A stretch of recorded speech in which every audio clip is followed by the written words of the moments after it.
जो कि है न्यूक्लियोसोम। न्यूक्लियोसोम ये क्या है, तो जो भी ह्यूमंस हैं, है ना, जो भी हम लोग मानव जाति हैं, उन सभी में न्यूक्लियोसोम जो है हमारा पाया जाता है। ठीक है।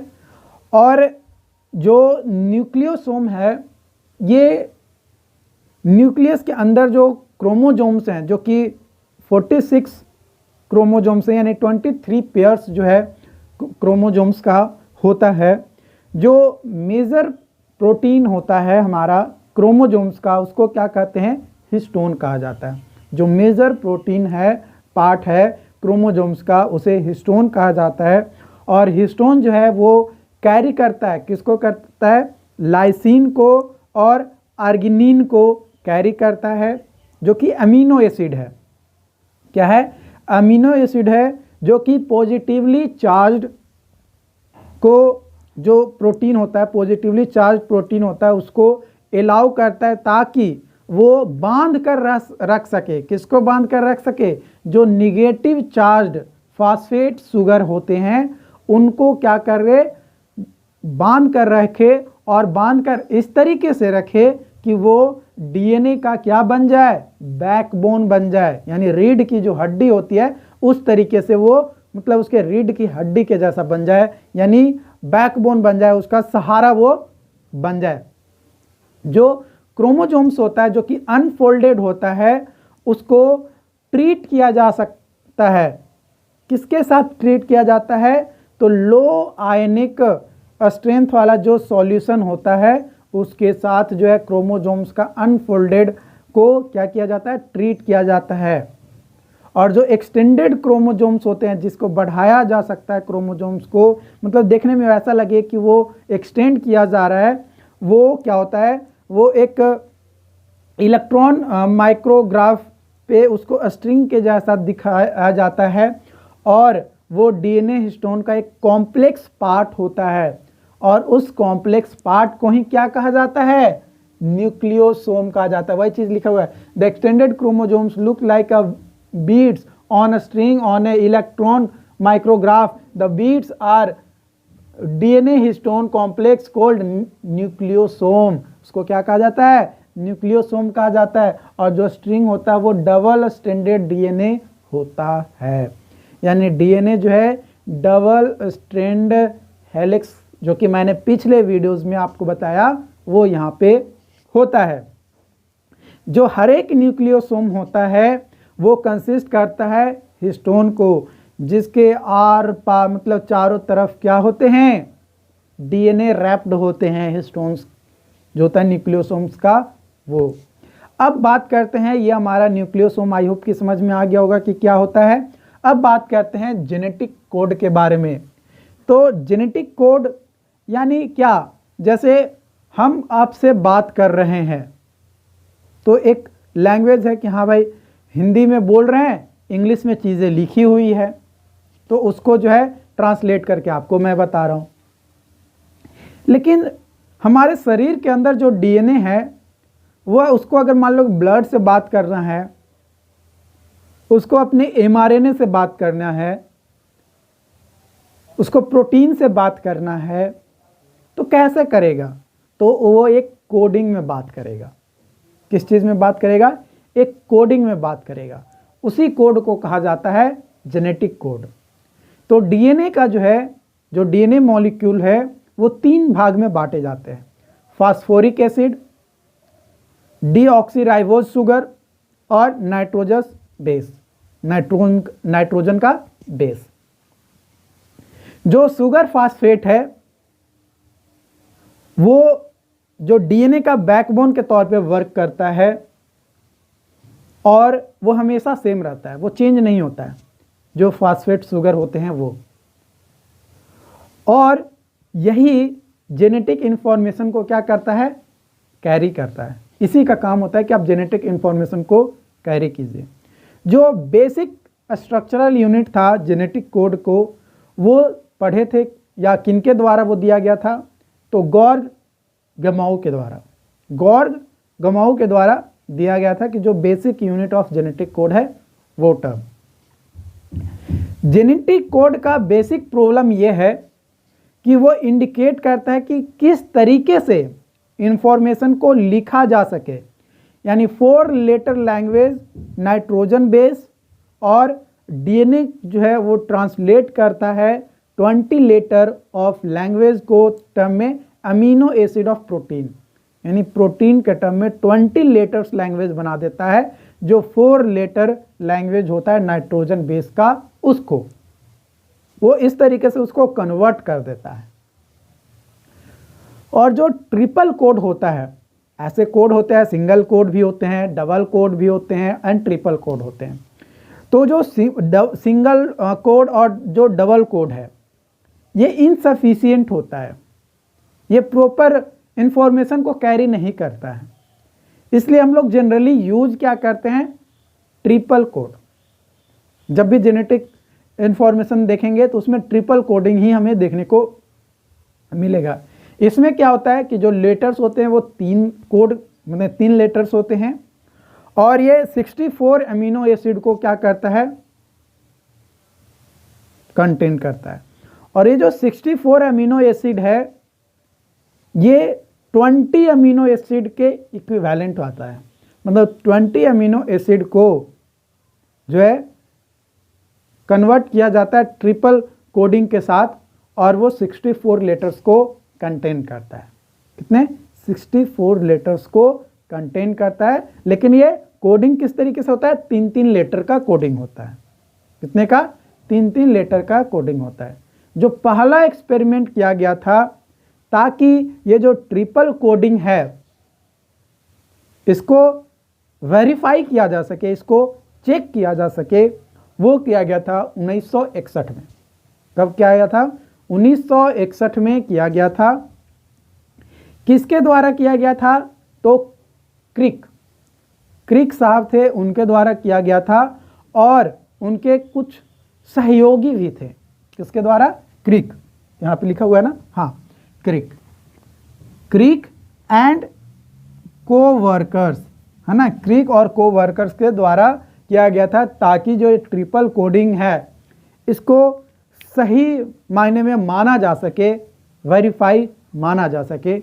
इसलिए अब भाई प्रोटीन बनता कैसे है? ठीक है सर, जो जेनेटिक कोड है वो नाइट्रोजन बेस जो डीएनए है उसको ट्रांसलेट करके अमीनो एसिड जो है प्रोटीन को बना देता है। अब अमीनो एसिड प्रोटीन आ गया तो प्रोटीन बनता कैसे है? तो जो जीन्स है ये प्रोटीन के इंस्ट्रक्शंस को क्या करता है, बताता है कि भाई ऐसे ऐसे आपको काम करना है। तो उसके 2 तरीके हैं प्रोसेस का। पहला तरीका है ट्रांसक्रिप्शन और दूसरा तरीका है ट्रांसलेशन। ट्रांसक्रिप्शन में क्या होता है कि जो डीएनए सीक्वेंस होता है वो रीराइट किया जाता है इन आरएनए यूकैरियोट्स में। जो आरएनए यूकैरियोट्स है उसमें इसको क्या किया जाता है, रीराइट, मतलब दोबारा लिखा जाता है। और जो आरएनए है वो जाता है कहाँ, एडिशनल स्टेप बन जाता है, और वो जाते जाते कहाँ पे चला जाता है, मैसेंजर आरएनए के पास, यानी एमआरएनए के पास, और वो मैसेज पहुंचाता है कि भैया ऐसे आपको जो है काम करना है। और जो ट्रांसलेशन है, ये जो सीक्वेंस है न्यूक्लियोटाइड्स का एमआरएनए का, यानी जब एमआरएनए के बाद इंफॉर्मेशन चला गया तो वो न्यूक्लियोटाइड्स का एक प्रॉपर एमआरएनए का सीक्वेंस बनता है और उसको ट्रांसलेट करता है किसमें, into sequence of amino acid. Amino acid के सीक्वेंस में उसको क्या करता है, ट्रांसलेट करता है, और वो ट्रांसलेट होकर बन जाता है इन पॉलीपेप्टाइड्स, यानी प्रोटीन का वो चेन बन जाता है। यानी जो सीक्वेंस ऑफ अमीनो एसिड बना वो प्रोटीन का एक चेन बन जाता है, और इस तरीके से प्रोटीन का प्रॉपर फॉर्मेशन हमारे पास हो जाता है। आई होप कि ये चीज़ें आपको समझ में आए हो। अगर कहीं पे भी किसी भी पॉइंट में डाउट्स है यहाँ तक में तो आप बताओ। और इसके बाद अब हम लोग बात करेंगे characteristics of triple code. Obviously भाई हम लोग ट्रिपल कोड को वेरीफाई करने के लिए पहला एक्सपेरिमेंट किया गया था क्रिक साहब के द्वारा, तो कुछ तो इसका बेनिफिट होगा ना। हम लोग भाई सिंगल कोड यूज नहीं किए, डबल कोड यूज नहीं किए, ट्रिपल कोड ही सिर्फ यूज किए, तो कुछ तो विशेषता होगा, तभी तो इसको यूज किए ना। तो बिल्कुल भाई इसका विशेषता है। जो ट्रिपल कोड है वो नॉन ओवरलैपिंग होता है, यानी कोड को नॉन ओवरलैपिंग हम लोग लेकर चलते हैं। दूसरा कि इसमें कॉमा लेस कोड को लेकर चलते हैं। तीसरा कि जो प्लुरैलिटी होता है वो हम लोग लेकर चलते हैं। और इसके अलावा कोडोन्स और एंटी कोडोन्स, मतलब अगर एक mRNA का कोडोन लिए तो tRNA जो है उसका एंटी कोडोन हो जाएगा। इनिशिएशन कोडोन, यानी जो अमीनो एसिड सिंथेसाइज करता है प्रोटीन चेन को, उसका स्टार्टिंग वाला पार्ट लेंगे जो कि थायोनीन होता है। और टर्मिनेशन कोडोन, जो mRNA था उसको चेंज करके tRNA में कन्वर्ट कर रहा है, उस कोडोन को लेंगे। और जो कोड होता है वो क्या होता है, डीजेनरेट होता है, मतलब दोबारा वो खुद से जनरेट हो सकता है। और ये जो डीजेनरेशन वाला कॉन्सेप्ट था, ये वोवेल हाइपोथेसिस उन्होंने कुछ बताया था, उसके बेस्ड पे ये डीजेनरेट कोड आपका जो है वर्क करता है। और कोड जो है, जब कोड एक बना लेते हैं तो वो यूनिवर्सल हो जाता है, चाहे वो ह्यूमन हो, चाहे वो बैक्टीरिया हो, चाहे वो एनिमल्स हो, हर पे वो वेरीफाई होगा। हम लोग इसलिए तो बोलते हैं ना, जैसे आप जिस कॉलेज में गए होंगे या जिस स्कूल में आप हैं, ये कॉलेज ही अभी है ना, अभी तो कॉलेज ही है, 12th कॉलेज, तो आपका एक पार्टिकुलर ड्रेसअप होगा कि आप अब सेकेंड ईयर में भी गए हैं तो सेकेंड ईयर का ब्लू शर्ट और ब्लैक पैंट आपको पहन कर जाना है, टाई ब्लू पहनना है, और आपको जो है बेल्ट एक प्रॉपर होना चाहिए, एक आईटी कार्ड होना चाहिए, तो एक आपका प्रॉपर ड्रेस कोड है। तो भाई ड्रेस कोड क्यों है, क्योंकि वो यूनिक लगना चाहिए कि हाँ वो इस कॉलेज का है, चाहे इस कॉलेज में वो लड़का हो चाहे लड़की हो, हर किसी पे वो लागू होगा, ड्रेस कोड हर किसी पे लागू होगा। तो इसीलिए जो है ड्रेस कोड बनाया जाता है। तो इसलिए यहाँ पे ट्रिपल कोड दिया गया ताकि उसका एक कुछ बेनिफिट्स है। तो जो बेनिफिट्स मैंने यहाँ पे बताया वही बेनिफिट्स आपको जो है मैं अभी आपको लिखवाता हूँ, इसको पहले मिटा देता हूँ, उसके बाद तो थोड़ा साइड हो जाते हैं ताकि इसको आप नोट कर सको।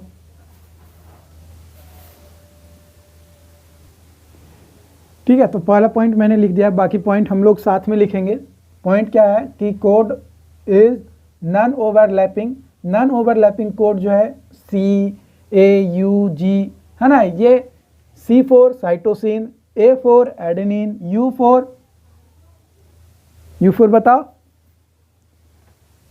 और G फॉर ग्विनिन। तो इस तरीके से ये जो है हम लोग क्या दे रहे थे, कोडिंग ले रहे थे। ठीक है, तो ये जो है बेस होता है AA1 और AA2 का, जो कि अमीनो एसिड का बेस होता है। ठीक है, दूसरा कैरेक्टरिस्टिक्स है हमारा, दूसरा लिखिएगा कि code is commaless. The code is commaless. The genetic code reads in an uninterrupted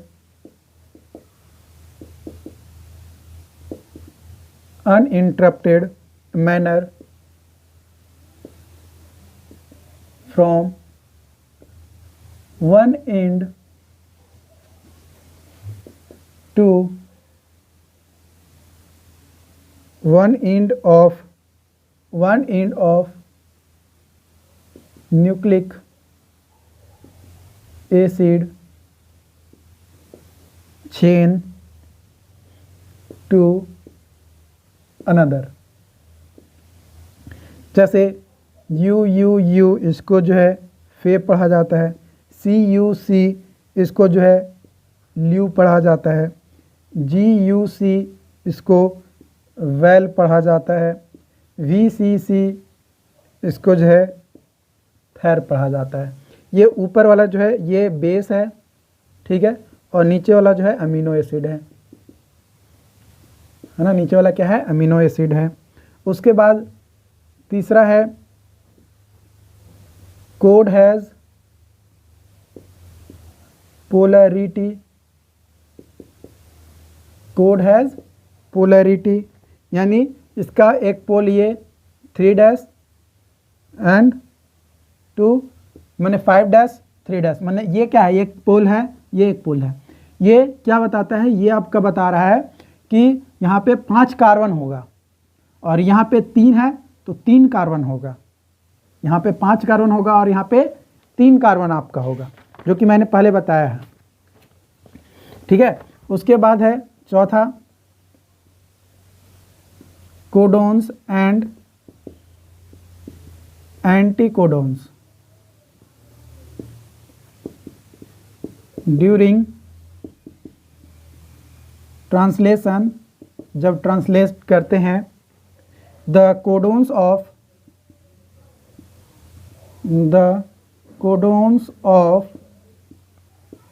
mRNA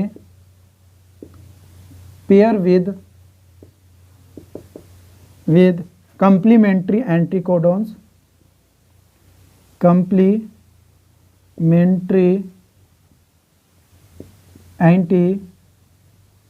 codon of tRNA। Complementary का मतलब क्या कि अगर एक है तो दूसरा भी होगा।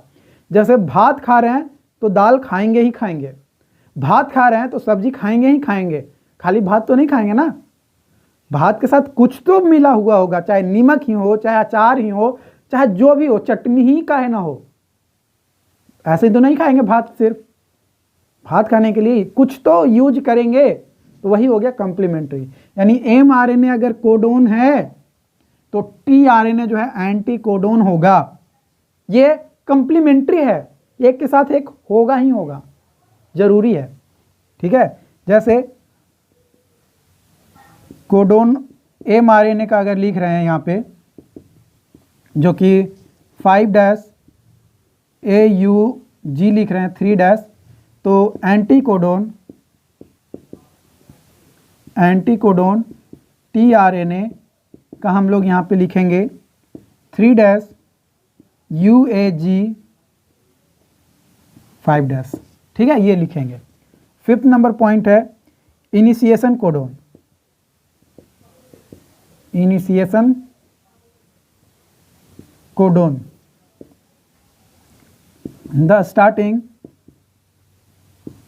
the starting amino acid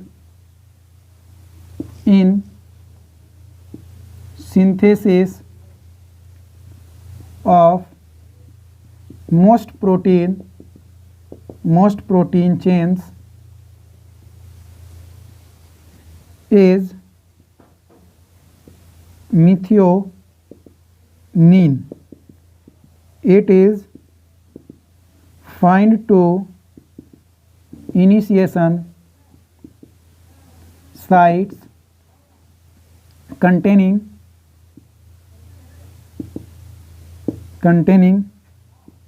AUG codon. This codon is called initiation codon. Initiation codon.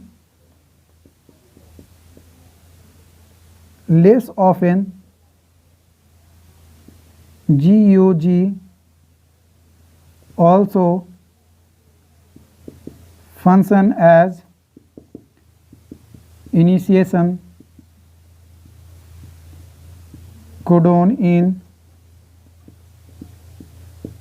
Bacterial protein. Bacterial protein में जो GUG है ये भी इनिशिएशन कोडोन के तौर पे क्या होता है, वर्क करता है। 6 number point termination codon. 3 of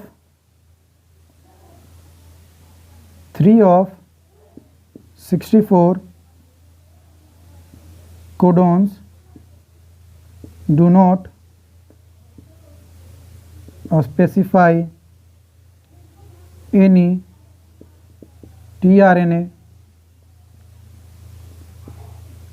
and are called nonsense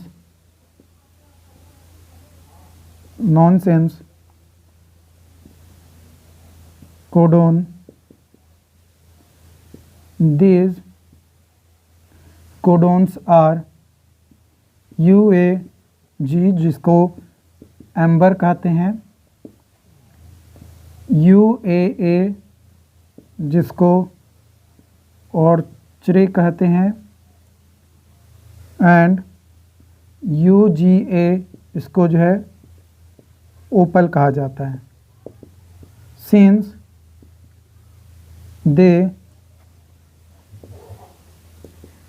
they bring about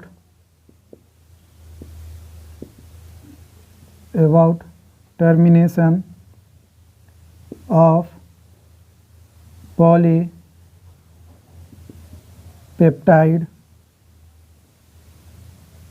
chain synthesis,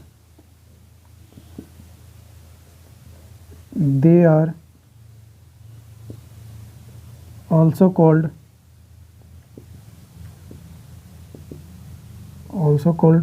termination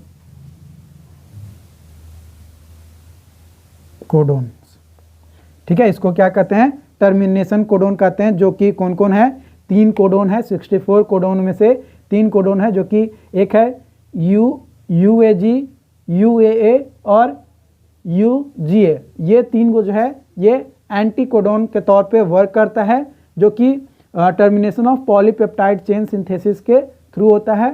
ठीक है, मतलब उसी के थ्रू होता है. तो इन पॉइंट्स को पहले इन 6 पॉइंट्स को लिखो, बाकी 2-3 पॉइंट और है उसको जो हम यहाँ पे आपको लिखवाते हैं. वीडियो पॉज करके लिख लो इसको.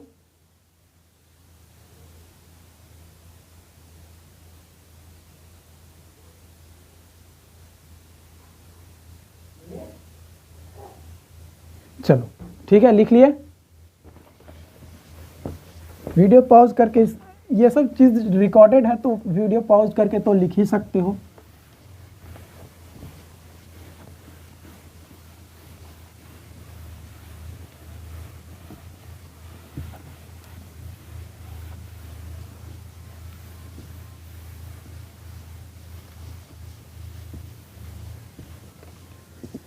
चलो 6 पॉइंट तक हो गया था. अब 7 पॉइंट हम लोग लिख लेंगे. 7 point, code is degenerate. Code is degenerate.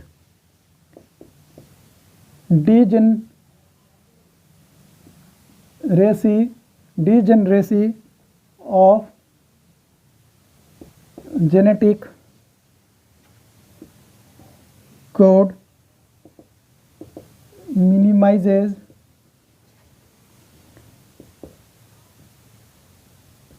the effect of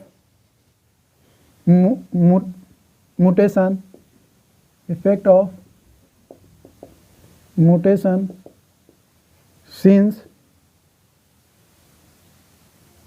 changing a single nucleotide results in a codon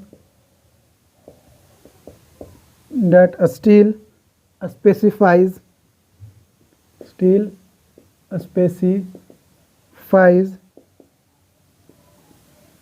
the same amino acid based on vowel hypothesis. है ना, बोवेल हाइपोथेसिस पे बेस्ड जो है ये डीजेनरेसी वाला जो प्रोसेस है genetic code का वो है। जो डीजेनरेसी है ये क्या करता है, ये काम करता है कि जो म्यूटेशंस होता है उसका जो इफेक्ट आता है म्यूटेशंस का, है ना, उसके इफेक्ट को क्या कर देता है, कम कर देता है। ठीक है, एंड 6 7 हो गया। 8 पॉइंट है code is universal. Code is universal. जो कोड होता है वो क्या होता है, यूनिवर्सल होता है, यानी the genetic code, the genetic code is valid for all organisms ranging from